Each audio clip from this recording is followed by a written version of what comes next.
রাশিয়ার মস্কো থেকে আমি জামিল খান আপনাদেরকে স্বাগত জানাচ্ছি। আপনারা দেখছেন মোবাইল জার্নালিজম ইনস্টিটিউটের আমাদের নিয়মিত আয়োজন রাশিয়া থেকেই।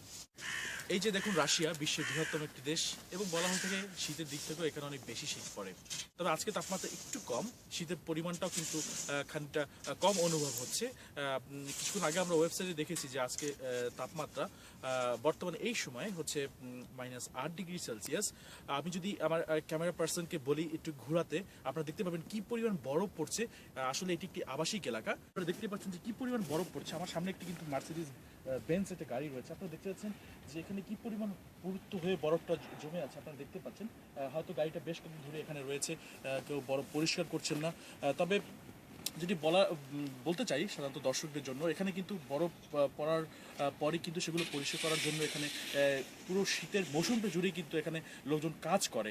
বিশেষ করে 3 থেকে 4 মাস ধরে তাদেরকে কাজে নিয়োগও দেওয়া হয় এবং সাধারণত এই কাজগুলো করে থাকে, বরফ পরিষ্কারের কাজগুলো করে থাকে যারা হাতে পরিষ্কার করেন। তারা মূলত এসে থাকেন মধ্য এশিয়ার বিভিন্ন দেশ থেকে। আর সাধারণত যারা যারা বরফ পরিষ্কার করার জন্য গাড়ি ব্যবহার করেন, বিভিন্ন ধরনের প্রযুক্তি ব্যবহার করেন, তারা সাধারণত রাসায়নিক হয়ে থাকেন। তো আপনাকে দেখাতে পাচ্ছি যে আমার পিছনে, যদি আমি ক্যামেরা পার্সনকে আবার একটু বলি যে ঘুরাতে, আপনারা দেখতে পাচ্ছেন যে এখানে একজন বৃদ্ধ, সে কিন্তু একটি ব্যালসা দিয়ে কিন্তু বরফ পরিষ্কার করছেন। আপনারা দেখতে পাচ্ছেন ঠিক এভাবেই কিন্তু হাতের সাহায্যে বরফ পরিষ্কার করা হয় এবং সাধারণত এই বরফগুলো জমে থাকবে এপ্রিল মাস পর্যন্ত। সূর্য আবার সেই তার আলো রশ্মি যখন ছড়িয়ে দেয়, তখন কিন্তু বরফ আবার গলতে শুরু করে এবং আস্তে আস্তে কিন্তু তাপমাত্রা তখন প্লাসের দিকে চলে যায়। এবং সাধারণত রাশিয়াতে এই পুরো বরফের যে অবস্থানটা, এটা সাধারণত 5 থেকে 6 মাস কিন্তু এভাবেই থাকে এবং এর ভিতরে কিন্তু এখানে জীবনযাপন চলছে, সব কাজ হচ্ছে।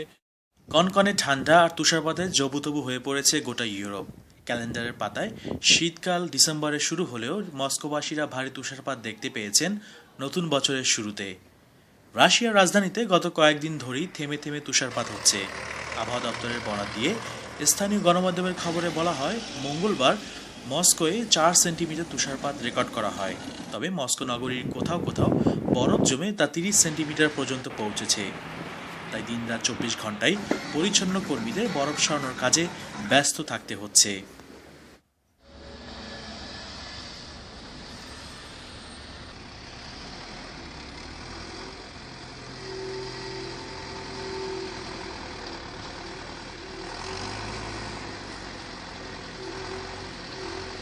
সাইবেরিয়া সহ অনেক অঞ্চলেই শীতকালে অস্বাভাবিক ঠান্ডা এবং তুষার ঝড়ের কারণে শিক্ষা প্রতিষ্ঠান বন্ধ থাকে।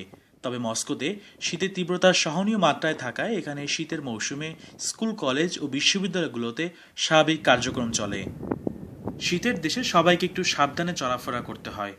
সামান্য অসচেতনতার কারণে একবার ঠান্ডা আক্রান্ত হলে আপনাকে অনেক ভোগান্তি পোহাতে হবে। রাশিয়া বা শীতের দেশগুলোতে অবস্থা খাপ খাইয়ে নেওয়া একটা কঠিন হয়ে যায়।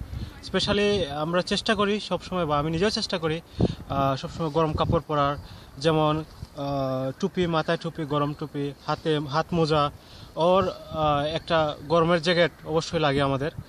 আর চেষ্টা করি সবসময় বেশি বেশি চা কফি একটু বেশি খাওয়ার, কারণ অনেক বেশি ঠান্ডা। রাশিয়ার বিস্তীর্ণ এলাকায় এখন বিরাজ করছে সত্যিকারের রুশ শীতকাল। তুষারের শুভ্রতা আমাদের জীবনের সাদা রং করে মুছে ফেলুক অসময়ের শত জ্বালাতন, সুন্দর ভর করুক আমাদের অসুন্দরের বনে।